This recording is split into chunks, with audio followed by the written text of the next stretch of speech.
আমার সময় হারাম রিলেশনশিপ, বিষয়টা একটু খোলামেলা বলছি আমি। এই হারাম রিলেশনটা তুমি কি তোমার বাবা মাকে যদি জিজ্ঞেস করো যে বাবা তুমি কি হারাম রিলেশনকে অ্যালাউ করো, তুমি ইসলামকে আপাতত এক সাইডে রাখো, ইসলাম আপাতত পরে বিশ্লেষণ করো। তুমি তোমার বড় ভাইকে যদি জিজ্ঞেস করো যে ভাই আপনি কি হারাম রিলেশনকে সাপোর্ট করেন, বোনকে যদি জিজ্ঞেস করো, কেউ বলবে যে করি না, তোমার পরিবার করে না। ঠিক তুমি তোমার নিজেকে কোনো একটা পিতামাতার জায়গায় ভাবো, বড় ভাই হিসেবে ভাবো, তুমি তোমার সন্তান অথবা তোমার ভাই ছোট বোন তারা কোনো হারাম রিলেশনে জড়িত হোক, এটা কি চাও? কেউ মেনে নেয়?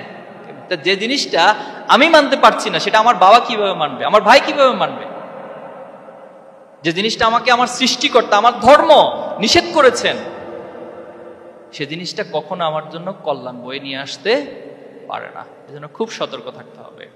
এরপর হচ্ছে আমার খারাপ বন্ধুগুলো, আমি যে বন্ধুদের সাথে মিশবো সে বন্ধুগুলো আমাকে নিজের অজান্তেই এমন একটা জায়গায় নিয়ে যাবে যেখান থেকে ফিরে আসার কামব্যাক করার সুযোগ থাকে না। এজন্য খারাপ বন্ধু থেকে সচেতন থাকতে হবে। করণীয় কি এখন তোমাদের? করণীয় কি? এগুলাকে কিভাবে চ্যালেঞ্জগুলোকে মোকাবেলা করবা? প্রথমত হচ্ছে নিজের আত্মবিশ্বাস এবং নিজের গোল, নিজের লক্ষ্যের দিকে অবিচলভাবে তাকিয়ে থাকতে হবে। আমার গোল কোথায়, আমি কোথায় যেতে চাই।